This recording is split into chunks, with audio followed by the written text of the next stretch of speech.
Hello and welcome to the Dad Whisperer. I'm your host, Dr. Michelle Watson. And if you're joining me today for the first time, or you've listened in before, you probably know by now that my goal is to help dads become heroes, especially when dads want to kick it up a notch with their daughters. I'm telling you, that is my sweet spot.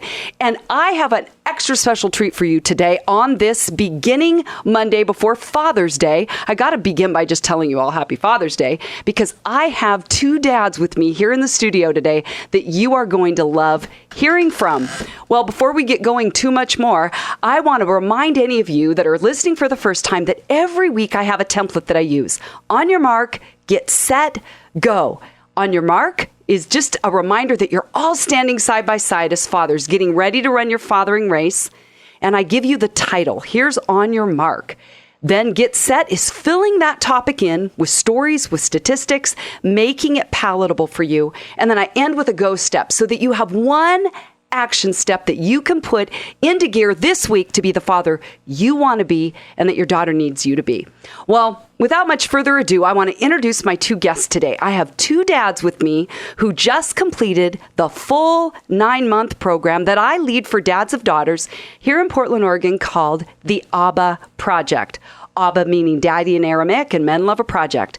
Well, I want you to know that these two dads graduated with flying colors, and I invited them here because I wanted you to hear their story of impact, both in their lives and their daughters' lives, because they kicked it up a notch and really invested in their daughters in a way that they never have before. And you are going to love hearing from them.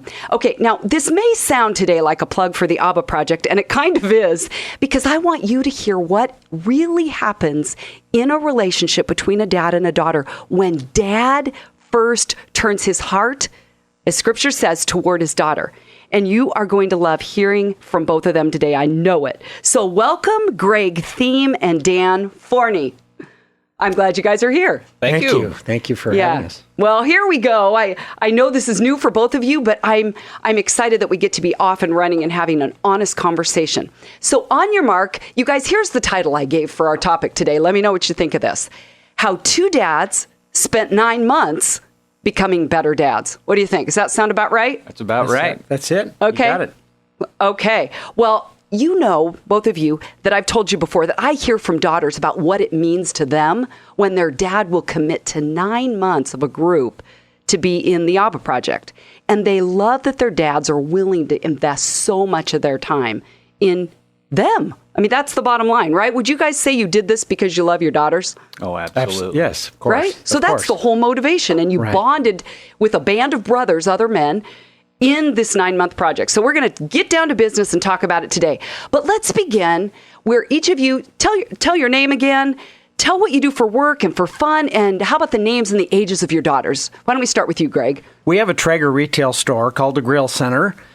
A hobby of mine, since my golf game is terrible these days, would be RVing. It's less embarrassing. Mm-hmm. I have a daughter, Courtney, who's 25, and a son, Dakota, who's 21. Awesome. How about you, Dan?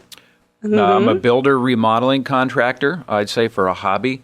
I like fishing and crabbing. That's kind of two hobbies, but it's done from the same vehicle. There you go. My oldest daughter, Katie, is 20, and my youngest, Brianna, is 16. Awesome. Okay, well, I know that many who are listening today don't even know what the Abba Project is. So I'd love to just have each of you give a line or two about how you would describe it. Greg, how about you? Yeah, it's a group. Usually, I guess, about 10 dads that meet once a month for 2 hours and 15 minutes, meeting for 9 months to learn how to equip ourselves to be better dads.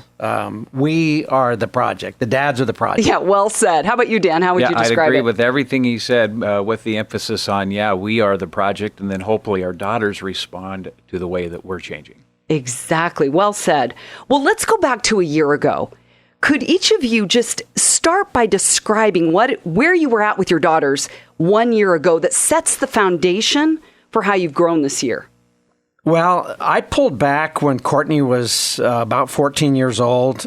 Her first serious boyfriend and I didn't really see eye to eye, and I had disapproval of him, and I wasn't really knowledgeable on how best to handle it. Like a lot of dads, right? So as a result of that, my wife ended up handling those issues. Mm-hmm. That makes sense. So that drove you to say, I got to get started on this. How about you, Dan? Where were you at a year ago? Yeah, I think the teenage years are tough for both teenager and parent. I think we had a bit of a struggle getting them to fully engage and believe that we had their best interests at heart and that we would love them unconditionally. I don't think I gave them the due credit and respect that I think they deserved as the beautiful, intelligent young ladies they are. Yeah. We would talk, but I don't know that we communicated well. I think the terms that we've learned is maybe I spoke a little more head to head than maybe, heart to heart. Oh, well said. Well, now I want to ask you guys each a question. Are you guys okay with being vulnerable here? Sure. Okay, Yeah, good. Okay, why you're not? in. You're like, okay, we're committed not? now. Why Michelle not? drug us here. So I would love to ask each of you kind of more the vulnerable question, okay, for those of you on Mars that you're bringing it today.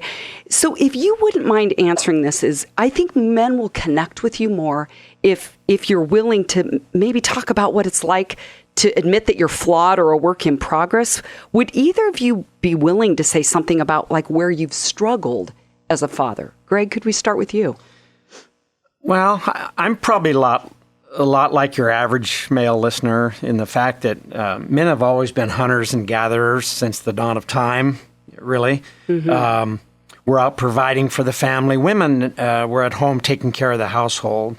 Not so much these days, I guess, but I've been guilty of thinking if I worked at my career, Kim, my wife, would take care of the home front and the kids. I can be stubborn and selfish too. Yeah.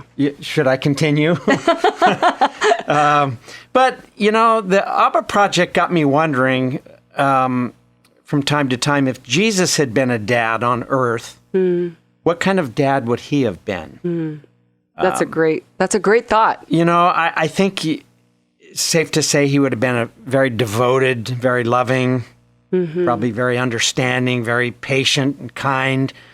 Firm when needed, adventurous, caring, forgiving, generous, and a blast to go have ice cream with.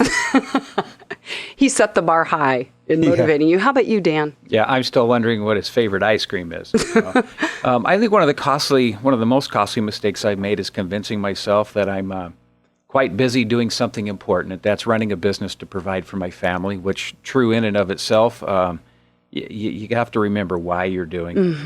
My wife's noticed that when I'm home, I'm not always home, if you know what I mean. Yeah, I think a lot of men are going to relate to that. Yeah, I'm not always present in the moment.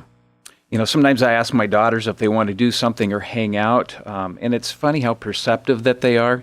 They'll know when my heart's not in it. And a lot of times they will say, no, I don't want to. And I think I've settled for a no way too often. Thank you for admitting that.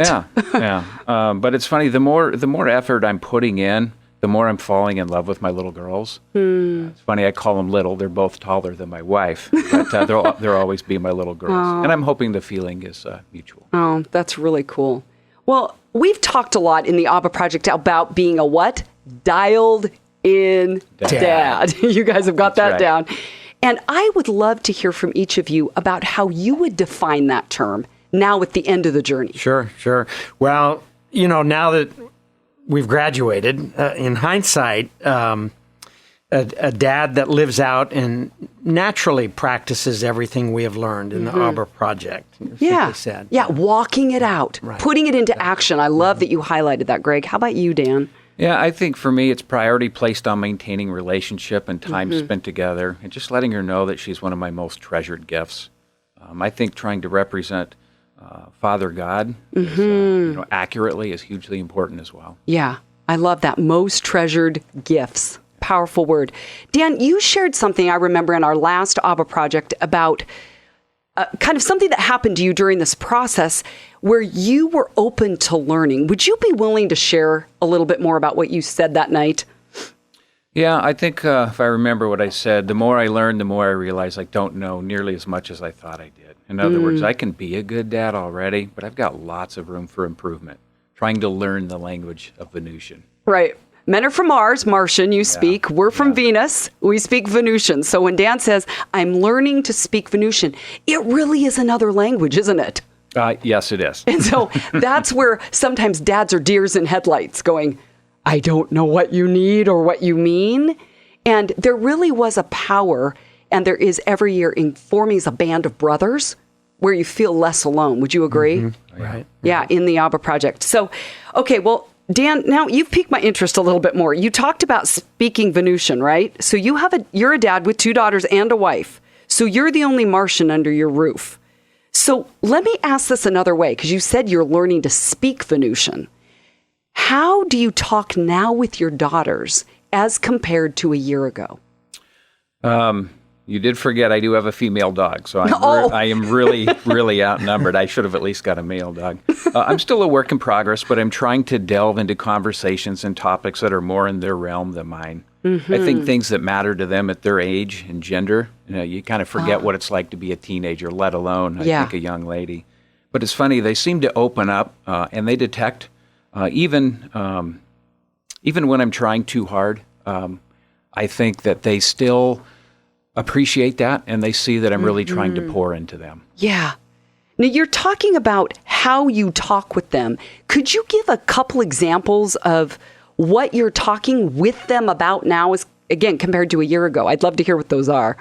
Yeah, it's kind of funny. I can think of a few, but sometimes they're kind of more impromptu, so it's kind of hard to always think of them on the spot. But, musical styles that might not be mine, artists, sometimes we listen to them. Sometimes I will turn it up a little too loud, which might not be my flavor. Man, I'm sounding old now. Maybe who's cute and who's not at school, who's nice, who's not, maybe at work. Things they're looking for in a guy. Why do they like their current boyfriends? Stuff that is just easy for a dad to steer away from. Right, exactly. But you're saying, I now realize the payout, the payoff. Mm-hmm. When my daughter knows I care about those things, the music she listens to, the guys she likes, or styles that are happening for her, you're stepping into her world. Exactly. And giving her your time and care and attention. Well, I'd love to hear now from each of you, if you could comment on what it's been like this year to actually kick it up a notch.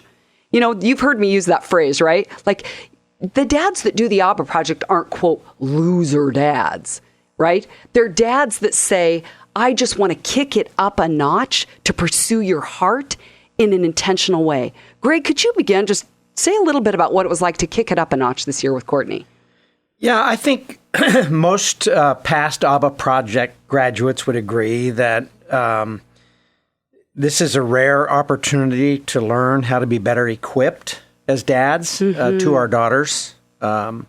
Really, because where else are you going to learn this information? Trial and error, probably. Yeah, good point. Yeah.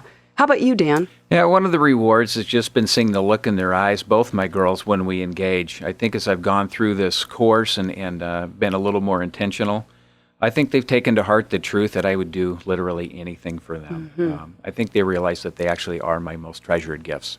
Wow, most treasured gifts. There you say it again. I just want to highlight one thing because those listening might go, I still don't quite kind of get what the Abba Project is. So we gather together, you guys, usually 10 to 12 guys. I'm the token female, they call me. And you guys share how your dad-daughter dates went every month.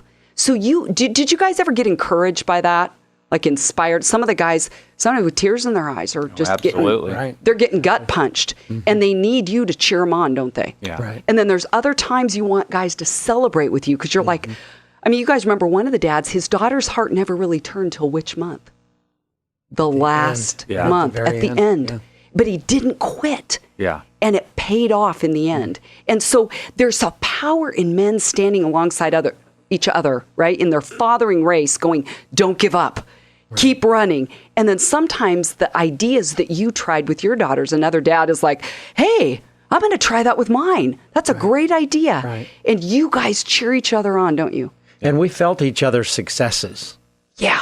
Well each said. Month. Yeah, absolutely. It was very encouraging to see the perseverance in some of the men that, like you said, were in deep struggle. And they were having trouble connecting, but they were right back in there. They were right back in there. Again. Absolutely. So I wonder if we could just talk for a minute about the turning of the hearts of your daughter. We've talked a lot about, haven't we, pursuing the heart. You said, Dan, it's not just head to head, it's heart to heart, which goes along with Malachi 4:6, the last verse of the Old Testament, right? Where God says, if the hearts of fathers don't turn, right, to their children and children to their fathers, what does he say he's going to do?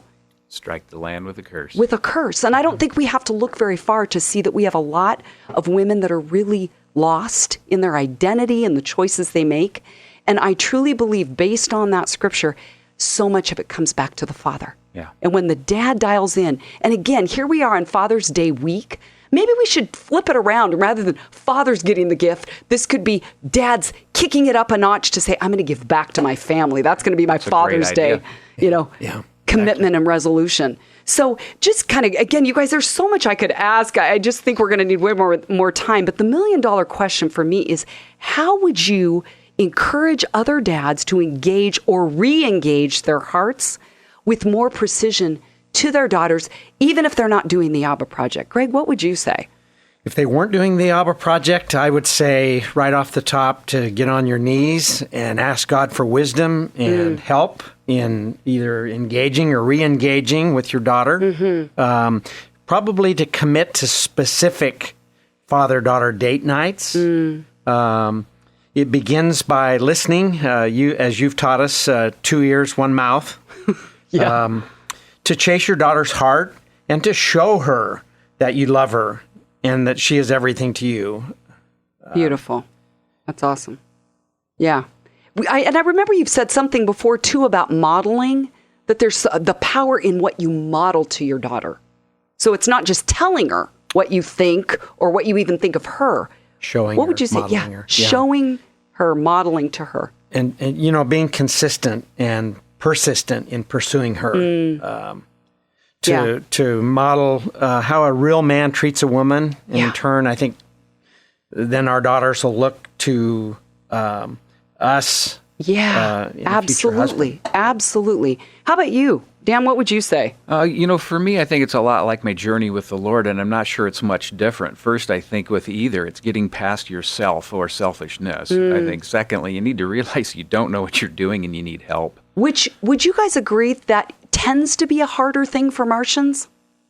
Yes, but I think sometimes we're dull enough that we don't really realize we don't have the tools. We just sometimes we're clueless. I mean, I don't know why they're struggling. And sometimes we can be that ignorant. Other times, I don't know. Yeah. And that's where you need your daughter's mom to maybe help run some interference. Yeah. Anything else you would say to dads? Yeah, to follow on that, I think you need to humble yourself and seek that advice, that wisdom, and certainly ask for forgiveness, whether that's your Heavenly Father or your daughters. Yeah. And then I think you need to set out to intentionally develop relationship. I mean, it takes a methodical, intentional pursuing. Yeah, well said. What would you guys say? See, you guys are experts. Do you realize that now? As Abba Project graduates, you're my experts here. So I would just love to ask you, what keeps you from actively pursuing your daughter's hearts? I mean, again, this is a vulnerable conversation. What would you say, Greg? You're going to put me on the spot now. Daughters probably most likely do not realize they should be pursuing their hearts. You mean that dad should be pursuing their hearts? Yeah, right. They don't even know that they have a heart that's worth pursuing. But you guys, we feel it. We as women, we come alive when our hearts are pursued. Yeah. Careers and life get in the way, and, this isn't a priority for most guys. Yeah, you're right. How about you, Dan? What would you say? Yeah, you kind of know everything as a parent before you have your first child, and then you wake up and find out you kind of don't. They don't just teach themselves, right? I think for a lot of dads, I think they're just overwhelmed and feeling ill-prepared to handle the situation, kind of like Greg said. Yeah. Don't have the tools or the wisdom. But for some, I think it runs deeper. It has for me on occasion. It can be pride, selfishness, too busy to care. Yeah. And it's too bad. Yeah. Like Greg said, not making it a priority because maybe you don't even think about it being a priority. Yeah. You can get sucked into your careers and directions to where your focus is there and you can just wake up years later and go, what happened? Exactly. Yep. Cat's in the cradle all over again, isn't it? You kind of look. It goes by so fast. Goes so fast, doesn't it? Yeah. Speaking with a 25, 26-year-old daughter. Well, I wonder if you'd both be willing to share, what things you pushed yourself to do that maybe were even out of your comfort zone this past year. Was there any of that? Was there any of being pushed out of your comfort zone? What would you guys say? I don't know if it really pushed me out of my comfort zone. There are things that maybe a little bit. A little bit? What would you say, Dan, that you're doing different now that you weren't doing a year ago? Well, one of the things is just pretty simple, and I don't know that it was so much planned. It just stumbled onto it, and then it seems to be enjoyable, and it works well. Sometimes I just snuggle with him and hang out. Sometimes she just needs to know that I'm there, and that's exactly. it. She doesn't need to hear from me. She just needs to know that I want to be with her. Yeah, exactly. I totally know what you mean. How about you, Greg? What would you say? I remember you talked about the dates and the power of the dates with your daughter being really something different now than a year ago.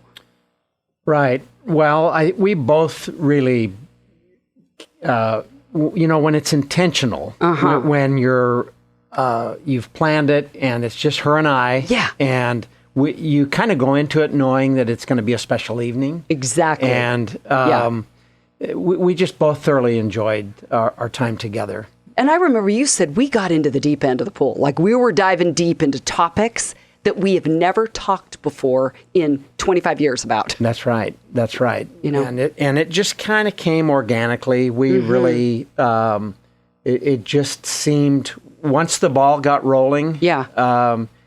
And I tried to be non-judgmental. Yeah, exactly. She was willing to open up. Yeah. Well, I would love to ask you guys another question about why do you think daughters fear opening up with their dads? Because I think a lot of girls get scared of what their dads are going to say or think. What would you say, Dan? Like when you think about why do daughters, maybe your daughters, why do you think they fear opening up with dads? Wow, that's kind of a tough question. They think I might go into preaching mode. They might think there'll be disapproval. Dad can't relate. He's old. Yeah. There's a number of reasons. I think you're covering the base pretty well there. What, you want to add anything, Greg? Yeah, I think it's probably because, they think that dads will disapprove and be judgmental. I can hear the voice. Why bother? He wouldn't understand anyway. And, it'll just and cause a scene. And it wasn't true, was it? Yeah, no, not at all. Dad did get it and care. Yeah. Beautiful. Okay, well, we're kind of getting ready to land the plane here, but what would you say, I got to hear this before we're done, is where have each of you seen the most growth in yourselves? Which, okay, again, we're being vulnerable here. Since you've started the Abba Project, where would you now at the end, where would you say you've seen the most growth in yourself? Greg, you want to start? Yeah. Well, this question is probably different for other dads who were in the group. Yeah. Daughters with different ages and stuff. None of it has been difficult or discouraging. You gave me every tool I needed to be a better dialed-in dad. Oh, that's awesome. Well, cool. How about you, Dan? What would you say? I think some of the changes for me is growing in patience. Definitely a desire to know her is deepened. Trying to be methodical and strategic in ways that will improve her self-confidence, her trust, and her peace. Wow. Yeah, and her peace. You just actually are you didn't even know this, but you're aligning with the research that says that girls that feel connected to their dads have greater self-confidence, greater self-esteem. And you've both seen that play out because I've heard you over the course of the last year. Okay, well, we're on one more question before we end with our go step. But as you think about the one thing in your own words that you would say at the end of this 9-month journey that you're doing new with your daughters that's been birthed over the last 9 months, what would each of you say? I would say there's no finish line to being a dialed-in dad. Woo! I love that. How about you, Dan? Yeah, I got to bring up an old phrase. I realized that you can teach an old dog new tricks. You can teach an old dog new tricks. That's awesome. Okay, final question. You ready? This is the go step. What would you tell other dads if there was one thing today, one thing, to put their heart of love into action for their daughters? What would you say? Who wants to start? Dan, you go first. All righty. For me, I'd say pray to the wisdom giver. Ask him for all he's willing to give. I mean, just ask him for everything he's willing to dispense, including and maybe starting with a tender heart. I'd say go take her on a date, just the two of you, wherever she wants to go. And it's time to start wooing her heart. Awesome. How about you, Greg? To think back for a moment when we were first pursuing that special girlfriend, future wife, we were very deliberate. We would plan special dinners and special prom night invitations and so on and so forth. And our daughters need that from us. To be creative, consider ways to blow our daughter's mind. Oh, I love that. With something unique or special for her. Okay, that is awesome. So you're both saying, kick it up a notch, pursue your daughter's heart with tenderness, ask God for wisdom, and plan something special to take her out that's just the two of you. Yes? Yes, definitely. Okay, Definitely. awesome. Well, here we are at the end of our journey. On your mark today, the title has been How Two Dads Spent 9 Months Becoming Better Dads.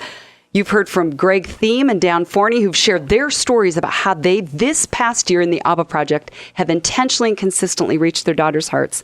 Remember, you can always listen to any of the broadcasts at iTunes, The Dad Whisperer, or on my website, drmichellewatson.com. Thank you for joining in today. Happy Father's Day, dads. Get out there, love your daughters with all you've got. Go Dads.